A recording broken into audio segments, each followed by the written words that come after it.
Free ആയി കഴിയുമ്പോഴത്തേക്ക് അല്ലെങ്കിൽ പിന്നെ ടൈറ്റ് ആയി കഴിഞ്ഞാൽ പിന്നെ അങ്ങോട്ടുമില്ല ഇങ്ങോട്ടുമില്ല, പിന്നെ അഴുക്ക് അവിടെ നിറഞ്ഞ് പുഴുക്കളും ഒക്കെ, പിന്നെ കയറഴിച്ച് മാറ്റണം, പിന്നെ വീണ്ടും മൂക്കൂത്തണം.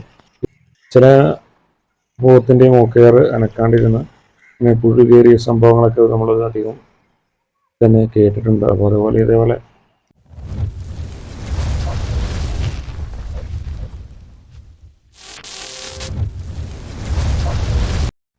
ഹൈ ഫ്രണ്ട്സ്, എല്ലാവർക്കും പുതിയ വീഡിയോയിലേക്ക് സ്വാഗതം. ഇന്ന് അധികം താമസിക്കാതെ തന്നെ നമ്മൾ ഹൈദറിനെ മൈനെ അഴിക്കാനായിട്ട് പോകാം. പുല്ല് നിലവിൽ മൊത്തത്തിൽ കുറവാണ്, ആകെ വരണ്ട അവസ്ഥയാണെങ്കിലും നമ്മൾ പുല്ല് നമ്മുടെ വീടിൻ്റെ അവിടെ നിന്ന് ഒരു 1/2 കിലോമീറ്റർ മാറി അവിടെ നിന്ന് പുല്ല് വെട്ടിയിട്ട് കൊടുക്കുന്നുണ്ട്. തീർച്ചയായും നമ്മൾ കുറച്ച് വാഴയ്ക്കകത്തുണ്ട് കിട്ടിയിട്ടുണ്ട്. അപ്പോൾ അതുകൊണ്ട് നേരത്തെ അഴിച്ചുകൊണ്ട് മരെ കൊണ്ടുപോവുകയാണ്. മണിയനെ അഴിച്ചുവിടും, ശേഷം ഹൈദറിനെ പിടിച്ചുകൊണ്ട് പോകും. മണിയെ അല്പം ചെറുതായതുകൊണ്ട് അവന് ഇച്ചിരി തുള്ളിച്ചാട്ടം കൂടുതലാണ്. എന്തായാലും മൂക്കേറ് കുത്താറായിട്ടുണ്ട്. അടുത്ത ദിവസം തന്നെ മൂക്കേറ് കുത്തണം. നമ്മൾ മൂക്കേറ് കുത്തുമ്പോൾ മൂക്കേറ് പോത്തിനുണ്ടെങ്കിലും ഇടയ്ക്കിടയ്ക്ക് ഇതുപോലെ ഒരു ആഴ്ചയിൽ ഒരു 2 പ്രാവശ്യമെങ്കിലും ഒന്ന് കറക്കി വിടണം. കാരണം ഇത് തിന്നുന്ന തീറ്റയും അഴുക്കും ഫുഡും കാര്യങ്ങളൊക്കെ അതിൻ്റെ മൂക്കേറിൻ്റെ ഇടയ്ക്ക് കയറി പുഴുക്കളും അതേപോലെ അഴുക്ക് കാര്യങ്ങൾ ഈച്ച കടിക്കൽ ഒക്കെയായി ആകെ നാശകോലവും. അപ്പോൾ അതേപോലെ എന്തായാലും ഒരു 3 ദിവസമെങ്കിലും കൂടുമ്പോൾ ഒന്ന് കയറൊന്ന് റൊട്ടേറ്റ് ചെയ്ത് കൊടുക്കുകയാണെങ്കിൽ ഒരു കൃഷി ഉണ്ടാവില്ല. അല്ലെങ്കിൽ ചില പോത്തിൻ്റെ മൂക്കയർ അനക്കാണ്ടിരുന്ന് പിന്നെ പുഴു കയറിയ സംഭവങ്ങളൊക്കെ നമ്മൾ അധികം തന്നെ കേട്ടിട്ടുണ്ട്. അപ്പോൾ അതുപോലെ ഇതേപോലെ മൂക്കയറൊക്കെ എപ്പോഴും തന്നെ റൊട്ടേറ്റ് ചെയ്ത് കൊടുത്തുകൊണ്ടിരിക്കുക. ഫ്രീ ആയി കഴിയുമ്പോഴത്തേക്ക് അല്ലെങ്കിൽ പിന്നെ ടൈറ്റ് ആയി കഴിഞ്ഞാൽ പിന്നെ അങ്ങോട്ടുമില്ല ഇങ്ങോട്ടുമില്ല, പിന്നെ അഴുക്ക് അവിടെ നിറഞ്ഞ് പുഴുക്കളും ഒക്കെ, പിന്നെ കയറഴിച്ച് മാറ്റണം, പിന്നെ വീണ്ടും മൂക്കൂത്തണം. ഈ ഒരു അവസ്ഥയിലേക്ക് വരരുത്.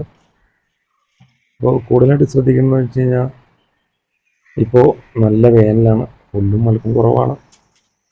അവനെ കൊണ്ടുവന്ന് ഒഴിക്കാൻ അവനെ ഒരു മതിൽ മൺകൂനുണ്ടാകും, അതിൽ തട്ടി തലയിൽ മൊത്തം മണ്ണാക്കി.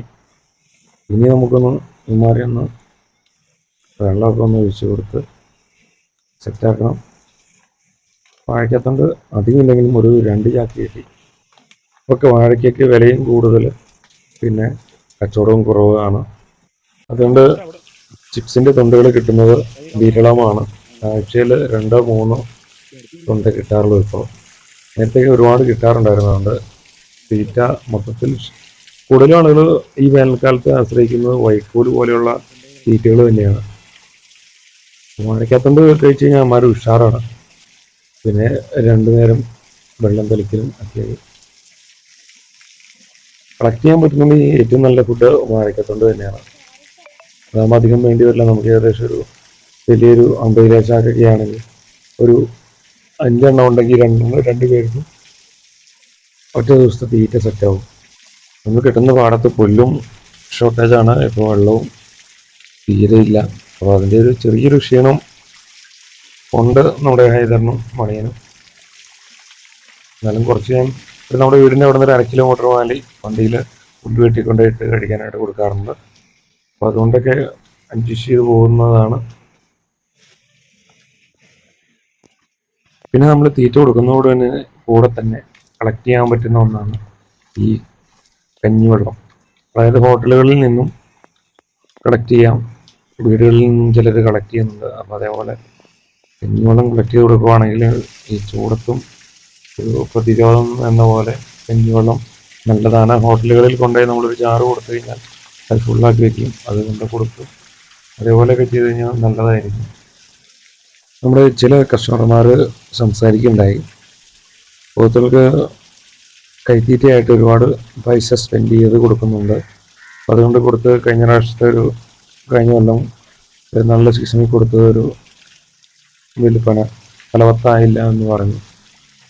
നമ്മൾ കൈത്തീറ്റയ്ക്ക് ഒരുപാട് കാശ് നമ്മൾ മുടക്കി കഴിഞ്ഞാൽ അതിൻ്റേതായ രീതിക്ക് നമുക്ക് കളക്ഷൻ കിട്ടിയെന്ന് വരില്ല. കാരണം കൈത്തീറ്റ തന്നെ നമ്മൾ ഈ വേനലവസ്ഥയിലായാലും കൈത്തീറ്റ തന്നെ കൂടുതൽ കൊടുത്തു കഴിഞ്ഞാൽ കൈത്തീറ്റയ്ക്ക് നല്ല മുടക്ക് തന്നെ വരും. കൈത്തീറ്റ സാധാരണ നമ്മൾ കൊടുക്കാറ് വൈകിട്ട് സമയങ്ങളിലാണ് കൈത്തീറ്റ കൊടുക്കുന്നത്.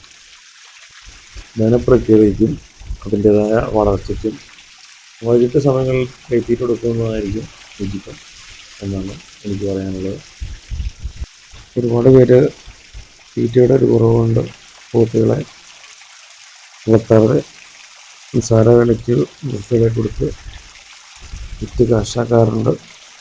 നമ്മൾ നമ്മളൊരു അരമണിക്കൂർ ശ്രമിച്ചു കഴിഞ്ഞാൽ നമുക്ക് പുല്ല് ഇഷ്ടംപോലെ പുല്ല് പാടത്ത പറമ്പിലോ ഇറങ്ങിലോ കിട്ടും. അപ്പോൾ എല്ലാവർക്കും നമ്മുടെ ഈ വീഡിയോ ഇഷ്ടപ്പെട്ടെന്ന് കരുതുന്നു.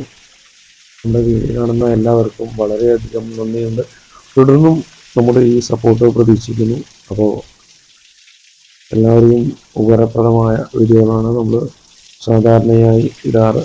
അപ്പോൾ എല്ലാവർക്കും അടുത്ത ഒരു വീഡിയോയിൽ കാണുന്നതുവരെ എല്ലാവർക്കും ബൈ.